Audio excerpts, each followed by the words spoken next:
It's Friday. Welcome. Friday, Friday, Friday. Let's fucking go. It's Friday. But it's legit Friday gratitude. So this week, I got shit on my chair. Um, my vest. Legit Friday gratitude. What does that mean? It means we look back at the week and see how well it went, how bad it went, our ups and downs, our challenges. No matter how bad the week is, we are just thankful. It does sound pretty naive, but you gotta stay positive. You gotta stay positive and thankful because it's not easy. Running a business is tough. It's stressful. You don't sleep at night because you're stressed, but it's just stressful. So this week, well, when we last talked, or the last Monday mumblings, I mentioned that we had a delay with our delivery for soil. We are a garden center, or I help own, blah, blah, blah, blah. I run and own and operate, my partner and I, my wife. It's a mom and pop business, and we sell dirt. We sell a shit ton of dirt. Um, so how do I say this? We sell a shit ton of dirt to farmers, homesteaders, hobby growers, um, people growing gardens in backyard. We're really a B2B business. We really sell to other businesses, but it doesn't matter. It does matter, and it doesn't matter what we do here. What matters is how the week went. Um, so this week, January 13th through I guess the 19th, Sunday. Um, we are open 6 days a week, Monday through Friday from 9 to 5, Saturday 10 to 2, and we are closed on Sunday because this is God's country. And in God's country, we get to be closed on Sunday, which is foreign to me coming from California, where you work every single day. You have multiple jobs, you have a side gig besides your full time job. Um, you could have a career and still have a side gig to keep up with the Joneses. So there were no days off for me.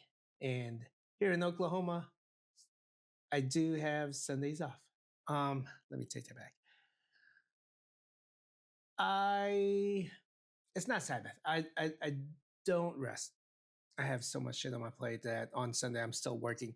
Maybe not doing stuff for the business, but working on the house, working on projects, working on future plans, future business plans, other businesses. And I got so much on my plate. It's crazy. I got there are so many moving parts in business, or just there are so many moving parts right now in my game plan, what I have planned for the future, and the risk that we're taking. The risk owning a business, you will take risks, and these risks will either make you or break you. And it's not a gamble; it's a calculated risk, and it it's fucking scary. It's scary. Maybe in the future, when I does that look better with the screens off? Actually, I'm recording in front of the screen. For those are for those of you that are listening to the podcast, because I do plan to just upload this shit on a podcast. Actually, it does look better. My current setup, I'm at my desk in the office at work, and I have a monitor. I'm sitting in front of the monitor, and the monitor just kind of timed out. And yeah, so anyways, back on the subject. Being a business owner is risky. It's a lot of work. It's a lot of days where you want to just die and just forget about everything. but I have responsibilities. I can't just fail. You just can't fail. Customer is here. No? Maybe. I think someone's here. So I might have to continue this. I might be back. But no one's here. We'll just edit this out. Owning a business. Um, it's tough. It is tough. Um, and at times it feels like I don't know what I'm doing. Uh, you, it's and it's challenging. You see people write books about owning a business that it gives you a lot of freedom. You are building generational wealth. Um, you know, there's a lot of books, but oh, someone is there. Um, yeah, so we just had a customer. We had a customer, which is always good. Always good to have customers. And like I said, it's a small business that we operate. My wife and I, we're really a two-man crew. We have a part-time employee here and there. It's hard to keep a part-time employee when people want full-time hours, but the business, even though it's crazy, even though we are a seven-figure business, it's not easy keeping payroll in control. We fluctuate. Sometimes we have four employees full time. Sometimes we don't. At we are at a season, since people like to use that word, season of business where things are just slow, and we have to be adaptive, nimble, and unfortunately, we have to keep payroll light. Um, it is what it is. Business, it's just it has its ups and downs. There are times when we're killing it, have a lot of revenue, and things are going great, profiting, making good margins. And there are times where the industry is just challenging and it's hard on everyone.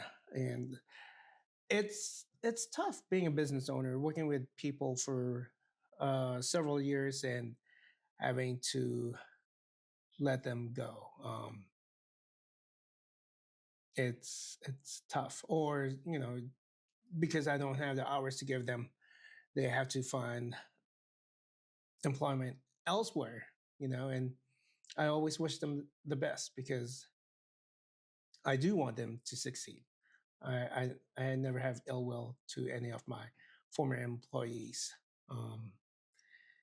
And yeah, a, it's especially since the holidays just passed.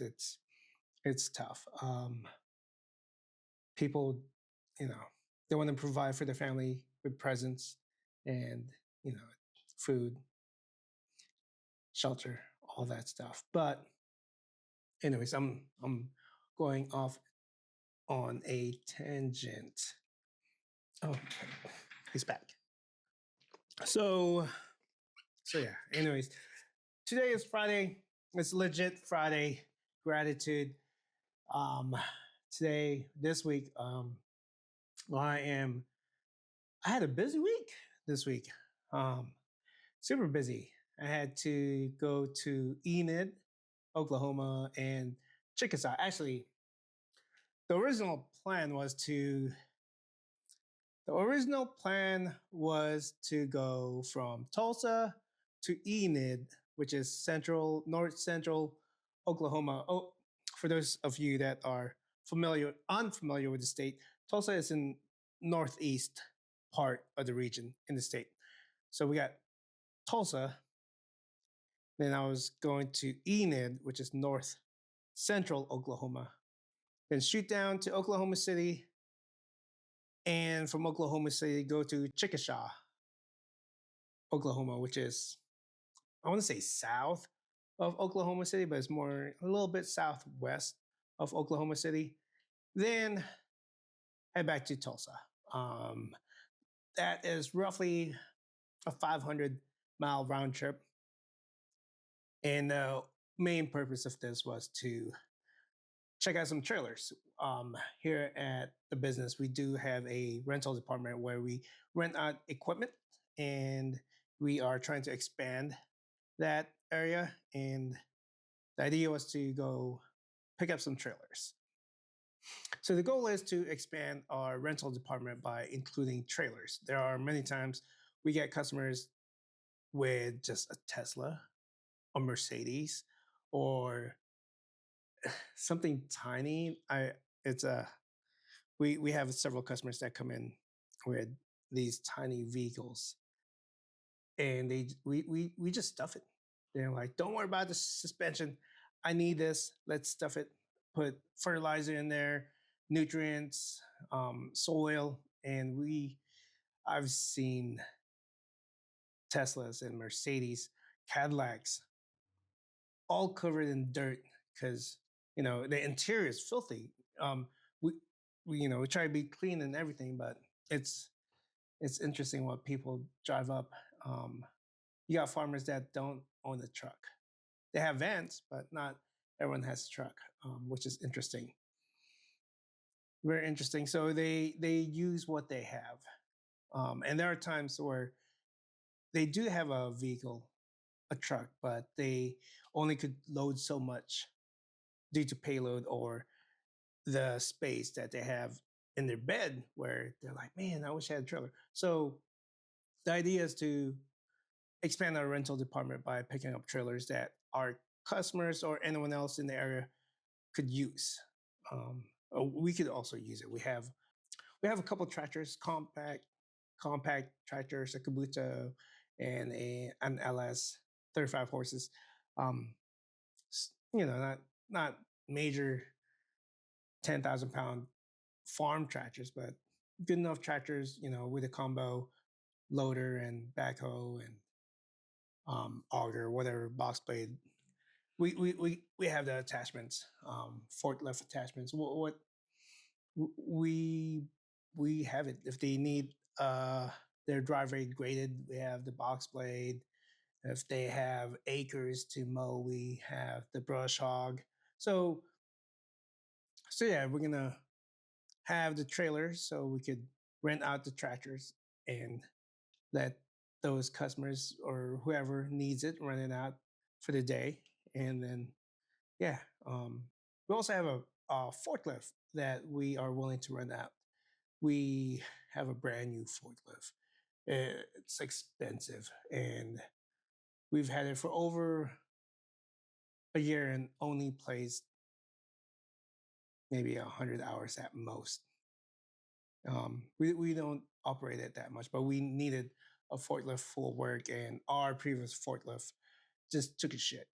We opened the business with a used forklift.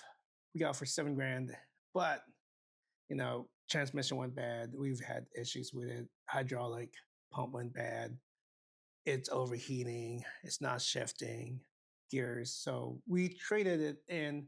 We got it for like 7,700 used, and for the trade-in value, we got like 7,000 for it. So it's kind of like a wash if you don't include the cost for repairs. Um, so yeah. Anyways, we do have equipment to rent out, and there are times when people are like, "Hey, I want to rent your forklift," and I'm like, "That's great, but I don't have a trailer we could toss it on for you to rent." So yeah. Anyways, change of scenery, as you could tell. I got notified by my calendar that I have an appointment for an oil change to go do. So that's where we're headed. And I'm not trying to make this into a vlog. It's just trying to explain why the sudden change of scenery. So back to the story about my week. how I was all over Oklahoma. So yes, we are adding trailers to our fleet. We want a tilt trailer, 14K tilt trailer, and a 10K dump trailer. I'll explain the 10K dump trailer on another day, since I feel like this video is getting a little long, and I just want to keep things a little short. But yes, I was at Enid, saw two dump trailers. One looked pretty rusted, and another, a felling dump trailer 10K, that looked nice and for the right price. These the reason I'm driving all the way out to Enid from Tulsa is because the price is right. And Enid to Tulsa is about a 2 hour drive. So I wanted to make sure everything looked good before I pulled the trigger on it. And it did. So that looked good. Then after that, I went to OKC to look at the 14K tilt trailer. The tilt trailer looked good as well. I'll throw pictures up, videos of the tilt trailer. You can see it too is a felling trailer, and from what I hear, felling makes one of the better trailers. Good brand, durable. It's a work trailer, and I'm not trying to buy a trailer that's fancy with all the bells and whistles. This is for business, so I don't need a brand new trailer. I don't need a $15,000 trailer. It's for work. It's gonna get beat up, and I'm trying to make profit on the trailer as soon as possible. I know there are trailers out there I could buy brand new for $8,000, $9,000, brand new, pristine condition, and start renting them. But by going the used route, I could pay it off faster. And who cares if it's gonna get dented, or it already has a dent? It's gonna be dented. It's gonna get scratched up. And what's nice about the dump trailers I was looking at is that they're galvanized, so there's the rust on the trailer is gonna be minimal. So yeah, I'm okay buying used. I have a lot of used gear. I have no mind. I buy used to save money. I buy used to make profit fast. Every now and then we do get equipment that's brand new. Like I mentioned, we got a brand new forklift.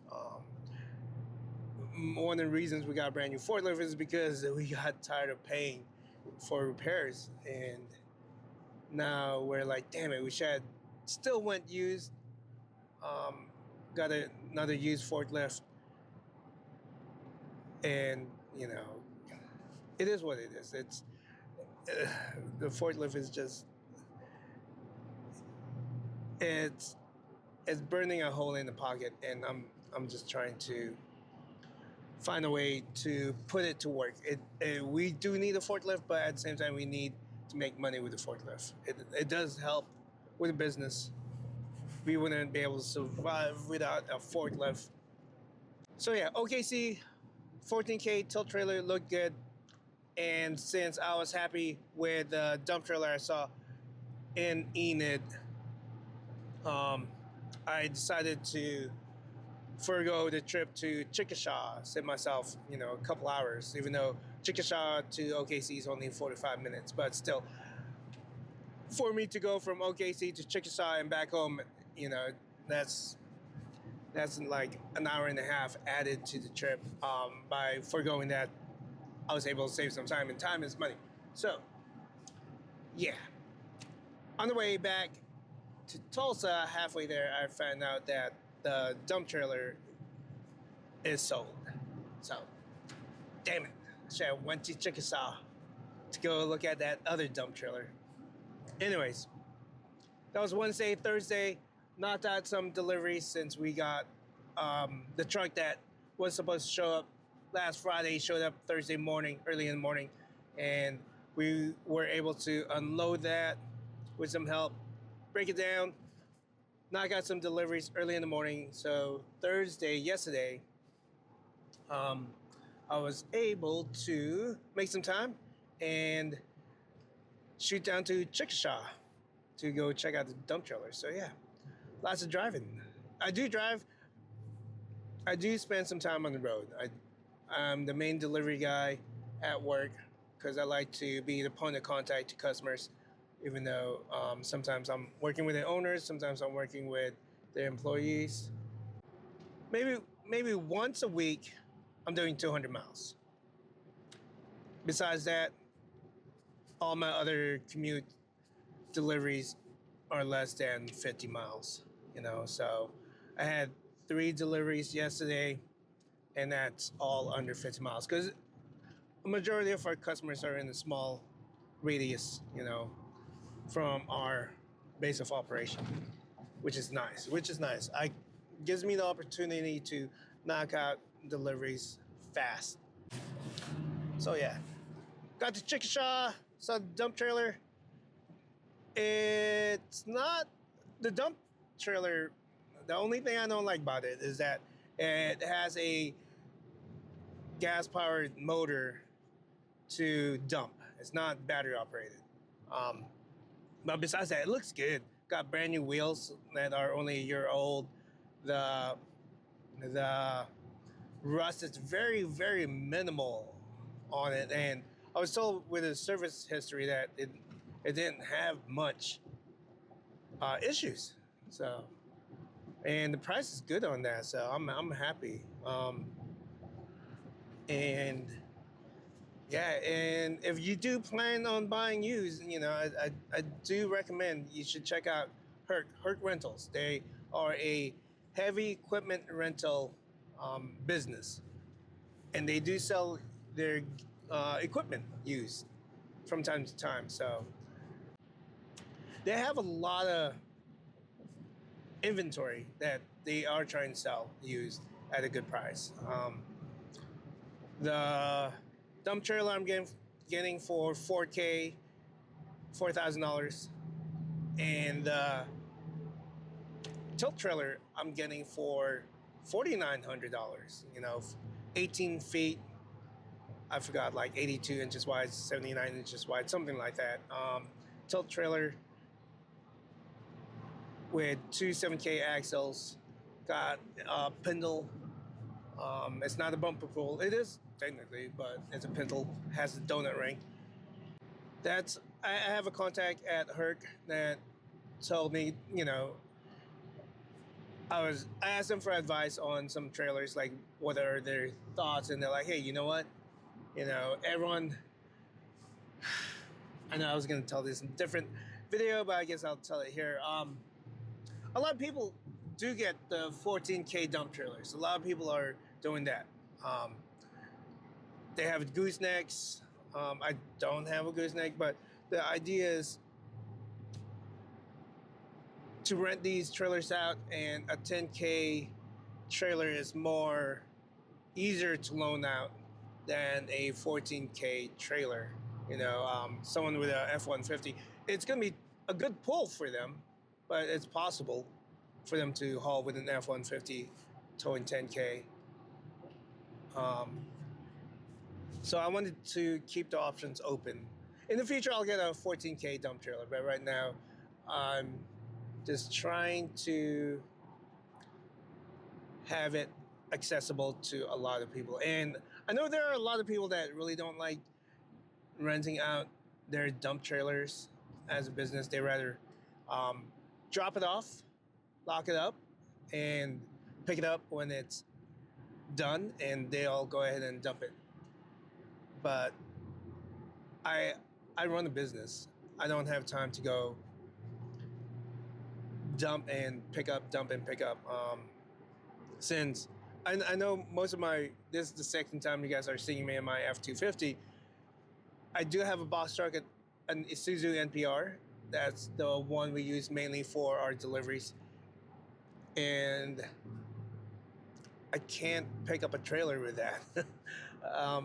I don't have a hitch on it because it has a lift gate, and this truck is my main towing hauling vehicle. So with also us being low on employees, we don't have a lot of employees. I I just don't have time to go, and I can make time. Don't get me wrong. I will make time to go and dump a trailer off if someone needs to, but it's not on my top priority. My top priority is running business. This is ancillary. It's complementary. The other equipment we rent to customers, they come and pick it up. So we have forms for them to fill out, you know, credit card information, insurance information, and our equipment are insured. So, and the equipment we do rent out costs more, like 3 times, 4 times more than the trailers I'm renting out. So I do care about how much the trailers cost, but at the same time, I'm not gonna lose sleep about renting it out and having the renter fuck it up or catch a flat or something. You know, I think I don't know if that makes sense. It's not because the dollar value is low; it's I have other priorities. That was my plan. My week today. I had other deliveries today this morning. That's all done, and now all change. So yeah. So, what are we grateful for this week? What are we grateful for? Health. I am grateful for my health. I am wearing a knee brace at the moment. I've been hobbling along for quite some time since Thanksgiving. A few days after Thanksgiving, I injured myself doing something stupid. I'm not young anymore. I'm fucking old, and my body is telling me I'm old and I need to chill. So, hurt my left knee. I've been walking for almost a month. I was walking with a cane, but now maybe I should still be walking with a cane, but I can't sit still, so I hobble along with a knee brace. I am thankful for my health, even though I'm not 100% healthy. I'm still alive and breathing. I do have other issues, but I'm alive and well. So grateful for that.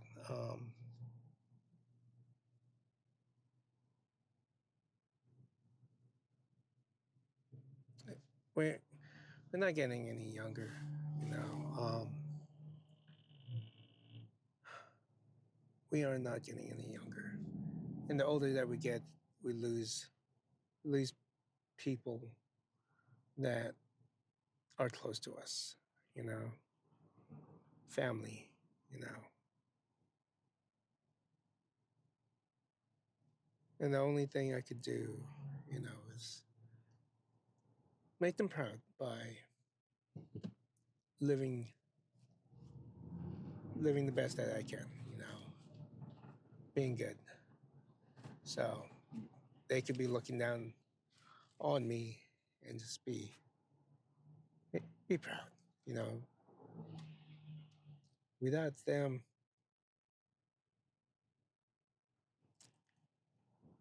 they they help me grow and be the person that I am today. So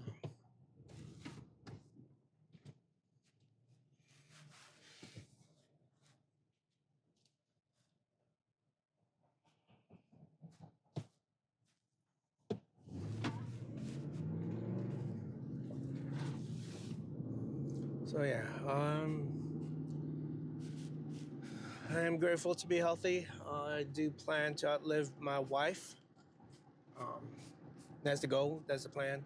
And the only way I could do that is by being healthy, and that's changing my diet, getting a regular checkup, um, being active, and just staying, you know, try not to stress. You know, stress is a killer. You know, so just be healthy. I do complain about my health at times, but I am better off than a lot of people. So I am grateful. The grass is always greener on the other side. So yeah, just be happy for what you have. You know. So yeah, that's all for today. Thank you. Today is January 17th, Friday, and that is all for legit Friday gratitude. You know. Thank you.